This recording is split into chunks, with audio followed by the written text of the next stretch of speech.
Today, you can be at home in the fellowship of the Heavenly Father as you learn the secret of the easy yoke, how to effortlessly do what Jesus would do if he were in your place, by arranging your life around those activities that Jesus engaged in to be home. We are home with the Father wherever we are. And today, we've been learning about the disciplines of abstinence, where we don't do stuff that we would normally do to receive the power to be able to become the kind of person that we want to become. Today, we're talking about the practice or the discipline of silence. And that may sound horrible to you. Why in the world would anybody want to engage in that? Well, trust me, we're going to get to some things that are even worse than that. But there's a great gift that's involved. What is silence? This is from Dallas Willard's book, The Spirit of the Disciplines. In silence, we close off our souls from sounds, whether those sounds be noise, music, or words. Total silence is rare, and what we today call quiet usually only amounts to a little less noise. Many people have never experienced silence and do not even know what it is. Our households and offices are filled with the whirring, buzzing, murmuring, chattering, and whining of the multiple contraptions that are supposed to make life easier. Their noise comforts us in some curious way. In fact, we find complete silence shocking because it leaves the impression that nothing is happening. Nothing is happening. In a go-go world such as ours, what could be worse than that? I'm sitting here in our cabana, and I hear the comforting sound of that refrigerator reminding me that there is food plentifully available to me. We actually had to turn off the furnace because the heat made too much noise in here for recording this. So it's getting a little bit chilly. Noise, noise, noise all around us. Silence can be difficult for us because it seems very close to death. In fact, when somebody is dying, it is said that hearing is the final sense to go. Hearing reminds us that we are alive and there is a world out there. And silence can be kind of a scary thing. There's another aspect to the practice of silence. We must also practice the silence of not speaking. So there's putting ourselves in a place where we're not surrounded by noise or the talking of others. There's also the silence where I don't say things. James, Jesus' brother, tells us that there are those who seem religious but are unable to bridle their tongues, and they are self-deceived. How many of us are in that category? So why would we want to practice silence? Practice in not speaking can at least give us control over what we say, that our tongues do not go off automatically. This discipline provides us with a certain inner distance that gives us time to consider our words fully and the presence of mind to control what we say and when we say it. Many years ago, when I was in college, my folks came to visit, and we were in the waiting room waiting for my sister. A woman waiting for her daughter with her little 8-year-old son was there. We were together for the better part of an hour, and she talked nonstop for the better part of an hour about her family, her work, her troubles. By the time we left there, I knew more about her than some of the people in my own family. And finally, her daughter came down, and so without stopping, she just kept on saying, well, we got to go. We got to pick up your dad, and got to pick up some stuff for dinner, and I got to stop by and pick up some buttons. And then her 8-year-old spoke, the only words he spoke the whole time. He just looked at her and said, Mother, you need a button for your mouth. It's a true story. And we were all thinking, man, out of the mouths of babes. And the truth is, there is a button for your mouth, and that button is called silence.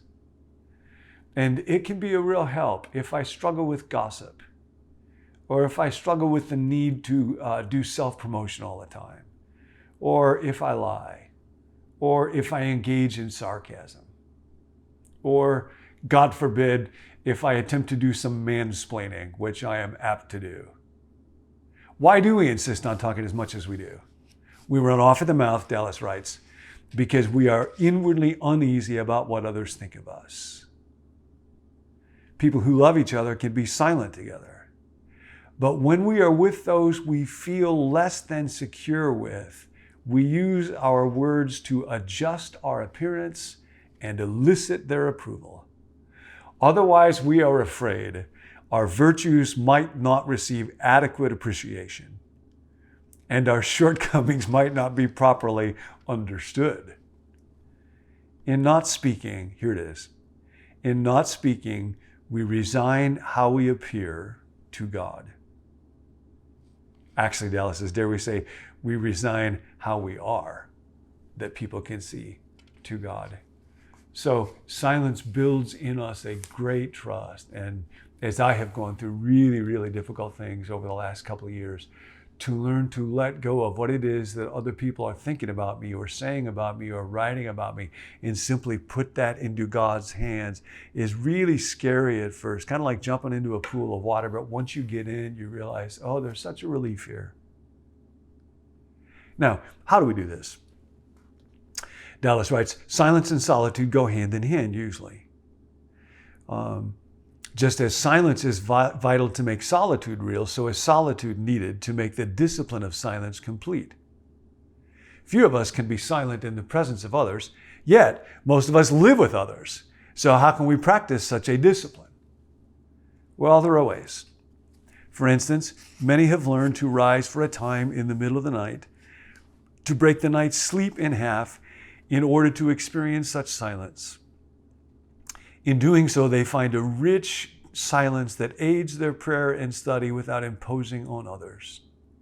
Though it sounds impossible, meaningful progress in the silence can be made without solitude, even within family life. And sharing this discipline with those you love may be exactly what is needed. So today, you might think of some moments for brief silence. When you get into the car today, if you get into the car, instead of listening to something, instead of turning on music or the radio, just be silent. And it's very possible that that will create some anxiety. That's okay. Invite God into that. If you are at home, here in the cabana, just you in the fridge, be silent and invite God into that. If you go outside, going into nature, one of the things that I love about being here is just looking out the window. And there's 2 trees sitting right out there. Nance and I will look out in the morning, and they make us think of each other for reasons that I will not go into. But to go into nature and to listen to the breeze, to listen to the birds, to have the silence that is there. Or today, practice the discipline of not speaking. Maybe you will be at a meeting today, and you will be very tempted to say something self-promotional or to let other people know how smart you are. And just decide ahead of time, I will not do that today. I've had moments where I had to bite my lip until it bleeds, not to let people know, yes, I know about that. Yes, I have read that book. Yes, I accomplished this. And yet on the other side of it, there is enormous freedom. I'll leave you with these thoughts. How few of us live with quiet inner confidence, and yet how many of us desire it. But such inward quiet is a great grace we can receive as we practice not talking. So funny how when kids are little, we get them to practice and practice and practice talking. Why don't we help people practice not talking? When we have it, we may be able to help others who need it.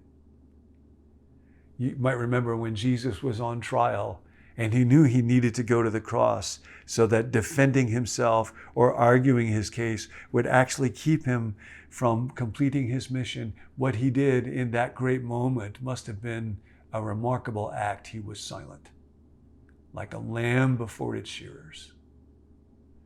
Well, he had practiced silence a lot to be able to be silent when it was needed the most.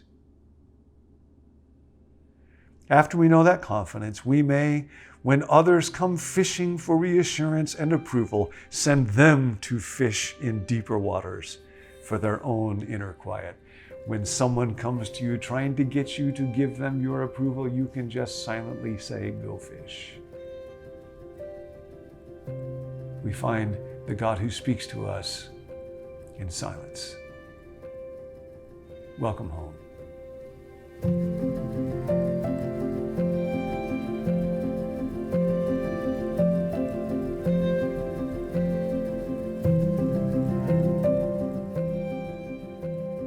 Hey, I'm Tim. Thanks for joining us here at Become New. We hope that these videos help you to grow spiritually one day at a time.